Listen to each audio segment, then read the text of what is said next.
Outside the Box Reviews, Predator Week continues, and today we are looking at the NECA Predator Wave 12 Elder Predator version 2. And holy cow was I excited for this figure. The original Elder Predator had been my favorite NECA Predator ever. I think it's mostly to do with the character design because it was on the older body, but he had some great detail on him. He looked so cool, and when I heard they were redoing him to make him more movie accurate, I was pretty excited. And putting these two side by side, you can see there is a massive difference between the two. The coloration is completely different. They went with much darker grayish blue for the new version. The new version is also done in that shiny color scheme they've done with a lot of Predators lately, so it doesn't look as flat. It looks more like actual skin that has that nice slimy texture going on there. And then we've got some complete resculpting on some parts. So this is a pretty daunting thing now. Is my favorite Predator figure from NECA getting replaced? Well, we're just gonna have to take a look and see. First up, we're gonna take a look at his accessories. We have the backpack plasma caster for the Elder Predator, and the backpack itself is what we've had a million times before. In fact, if I bring in the original version of Elder, we could see it is the same mold for the majority of the body of the plasma caster. The paint is completely different, however. This has a nice dark brassy color with some black shading on it. The original one was pretty much just a flat silver. But where we really get the difference is in the gun itself. The original release used the standard plasma caster, just plain old what it is for every other Predator that has it. But Elder's gotten a brand new gun. It actually has the targeting system up here at the top. It's got some extra cables coming around it, and it matches the color scheme, of course, to the rest of the gun. My problem is, as you can see, it is a very loose ball joint up here at the top. It's very wobbly, and also the hinge at the bottom is pretty loose as well. So it makes it very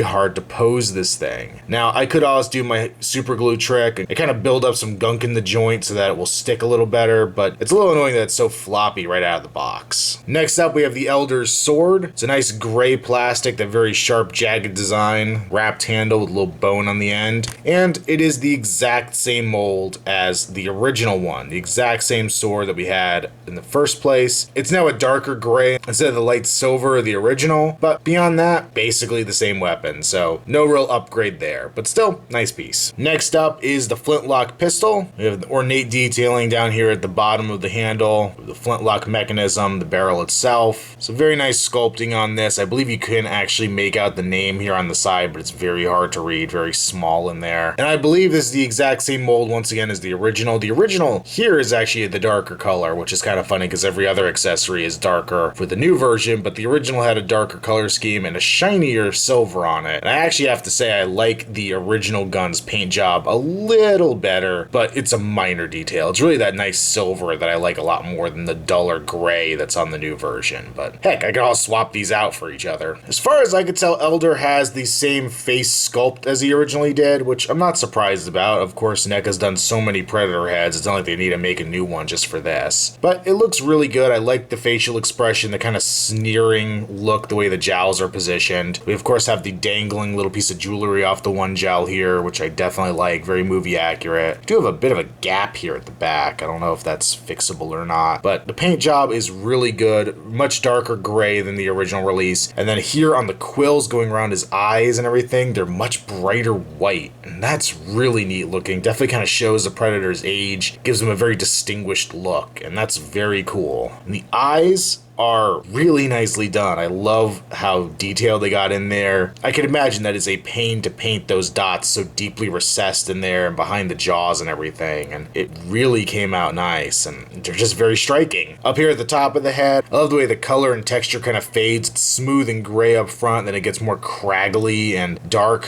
here in the back. I'm sure that goes on to a bunch of other Predators, but it's really highlighted here. And then our dreadlocks are nuts this time. The last one had some dark blue ones with a bunch of jewelry just kind of hinted at. This has very bright gold jewelry throughout. It's very noticeable, and the dreadlocks are definitely a nice shade of blue that's very movie accurate. Of course, they're rubberized so you can move them all around. These couple are tied together in the back with a piece of jewelry, but it's still very movable, so you can get it out of the way and do whatever pose you want to get with this character. The jewelry on this Predator is taken from the original, given a repaint, so we have the little skull necklace on his neck, same skulls we had before, same band, but the band is painted kind of to match the beads in his dreadlocks again. Same necklace here with all the skulls. I think another Predator had this as well, but it works, it does its job. The body underneath is Jungle Hunter, same Jungle Hunter armor, the big across the chest piece, the tube coming up to the arm, tube coming down the back, and the computer on his hand. But we do have extra stuff added in. We have this pouch off to the side. You can see the band is actually marked with like Predator lettering, and his little man purse down here looks like it has bones on the outside of it. This on the original piece was not separate. It was actually molded into the rest of his clothing, so it's nice that it's actually a movable piece now. He of course has his two belts going around his waist, an upper and a lower one. This one actually has a nice buckle in the front with some good detail on it. Come around to the side, we have the sheath for his sword, which does actually function, but I get very nervous every time I use it just because that sword has all the little spiky parts on it. I'm afraid it's going to get caught and rip, but some great little details, some little teeth down here at the bottom, a nice texture to it, and the skull up top. The original release had the skull separate from the sheath, and the sheath had some different spinal things going on it, but I believe this is much more movie accurate. Of course, have his little butt flap loincloth in the back, and he actually has underpants underneath it, which is unique. I don't think I've seen a Predator that was designed like this before, so this may be a new feature where it's not just the butt flap covering the joints, but there's actually the little diaper back here. Cool, I like it. The Elder's left hand is in a permanent gripping pose meant to hold his blade. Standard Predator hand's got the little claw coming out of his wrist and the spiky knuckles. We get two different right hands on him. We get the open one that is the same pose as the original Predator. You can see here, this is very loose. When I tried to switch out the hands, I ended up having some issues, and this hand just does not seem to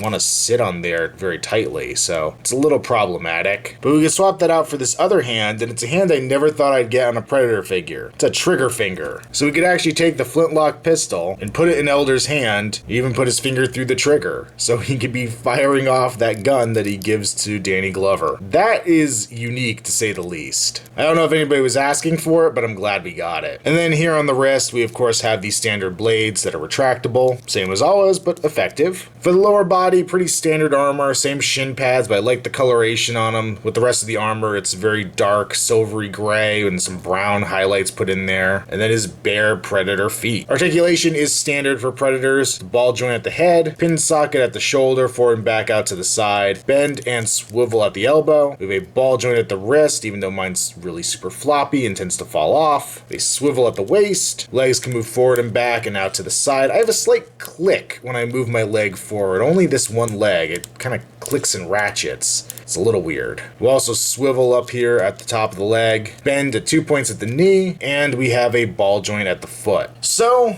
this is tough. Is it better than the original release? By far, it is considerably better than the original release. The detail on here is top notch. The coloration is much more movie accurate. The detail is better. And I really like this figure. In all logic, this is a new version of my favorite Predator figure. It is an improvement over that figure. So is it my new favorite Predator figure? Well, not yet. Hopefully it will be, but I think I'm going to actually return this one to the store and try to get another one because I'm thinking that mine is defective. With that wrist and the plasma caster being so loose and that clicking in the leg, which is a little unnerving to me, I'm really thinking I got one that is just damaged or not assembled correctly. So I'm hoping that I'll be able to go pick up a new one and have those joints be tight like they're supposed to be and not have to worry about it breaking apart or anything on me. But it's just that fear that this thing's gonna fall apart and not hold up over time that makes me not want to call it my new favorite. But don't take me wrong, this is still a great figure and it gets a high recommend from me. It's beautifully executed and I can't wait to put him in with the rest of my Lost Tribe and have him leading that pack. A major improvement over that original figure and just a spectacular figure minus the couple little issues I had, and I'm hoping those are just to my specific version because I've owned enough Predator figures to know that these things aren't normal. Make sure you check me out on Instagram, username Outside the Box Reviews. Also check me out on Facebook, link below. And until next time, this is Outside the Box Reviews, and stay tuned as more Predator Week continues next.